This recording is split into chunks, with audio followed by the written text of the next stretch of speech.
امام راضی فرماتے ہیں جب رمضان آتا ہے تو اللہ فرشتوں سے کہتا ہے ذرا یہ کھول کے دروازے دیکھو نا یہ زمین پہ کیا کر رہے ہیں۔ تم تو کہتے تھے فساد کریں گے اور یہ سارے تراویحاں پڑھ رہے ہیں۔ تم تو گویا کہتے تھے فساد کریں گے اور یہ تو دیکھو گویا رمضان کے روزے رکھ رہے ہیں، یہ تو میری یاد میں نکلے ہوئے ہیں۔ تم کچھ کہتے تھے اور دیکھو میں نے تمہیں کہا تھا نا جو میں جانتا ہوں وہ تم۔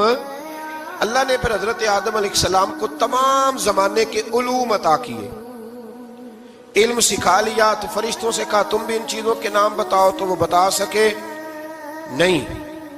اللہ نے فرمایا اب اس طرح کرو، آدم کو سجدہ کرو۔ سب نے سجدہ کیا سوائے وہ کہنے لگا یا اللہ صرف تجھے ہی کرنا ہے۔ کرنا بھی صرف اللہ کو چاہیے، پر رب کے آگے بھی جھکنا چاہیے، اور جس کے سامنے رب جھکائے نا وہاں بھی۔ اور یہ جو عاجزی ہے نا، یہ جو جھکنا ہے، یہ علم کے آگے ہے۔ ہماری مصیبت یہ ہے کہ ہم علم کے آگے بھی گردن جھکانے کو تیار نہیں ہوتے، وہاں بھی ہم خود عالم فاضل بن جاتے ہیں۔ تو فرمایا کہ سب سے کہا سجدہ کرو، سب نے سجدہ کیا سوائے ابلیس کے۔ تو پھر ہوا کیا وَكَانَ مِنَ الْكَافِرِينَ، وہ کافروں میں سے ہو گیا۔ پھر اللہ نے حضرت آدم کو اور جناب حوا کو نا مقام دے دیا جنت میں رہنے کے لیے، اور کہا سارا کچھ کھانا، درخت کے قریب نہ جانا۔ ابھی آپ کسی سے کہہ دیں تھوڑا سا کہ پیچھے نہ دیکھنا، یعنی اگر میری سمجھ لے ادب کی وجہ سے کوئی 1.5-2 منٹ یا 6 منٹ نہیں بھی نہ دیکھے گا تو سوچے گا ضرور کہ پتہ نہیں اب پیچھے کیا ہے، مصیبت کیا ہے۔ یعنی آپ کہہ کے دیکھ لیں کسی کو، پیچھے نہ دیکھنا فطرت ہے نا انسان کی، وہ جستجو کرتا ہے۔ کہا اس درخت کے پاس نہ جانا۔ تو حضرت حوا سلام اللہ علیہ کہتے ہیں دل میں خیال رہتا تھا کہ آخر ہے کیا درخت کے پاس۔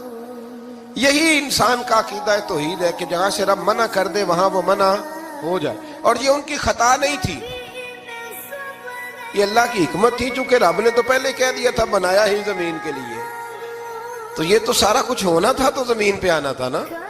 تو حضرت حوا اور جناب آدم کے پاس شیطان آیا، اب اس کو نکال تو دیا تھا پر ابھی اس کا جنت میں آنا جانا بند نہیں ہوا تھا، یہ بھی اللہ کی حکمت تھی۔ تو وہ کہنے لگا تمہیں پتہ ہے بعد میں مر جاؤ گے۔ تو حضرت حوا کہنے لگی کیا موت بھی آئے گی؟ کہاں، اس کی تکلیف بھی بڑی ہوگی، تو پھر بچیں گے کیسے؟ تو کہنے لگے پھل کھا لو اس درخت کا۔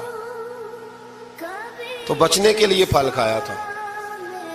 اس طرح لوگ آج بہت سارے کام بچنے کے لیے کرتے ہیں پر بچ سکتے، بچنے کے لیے پھل کھایا تو اللہ نے فرمایا زمین پہ چلے جاؤ۔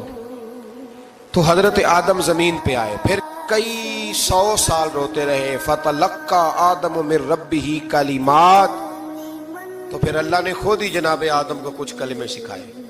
علامہ اسماعیل حقی فرماتے ہیں وہ کلمے یہ تھے کہ حضرت آدم نے میرے نبی کا وسیلہ پیش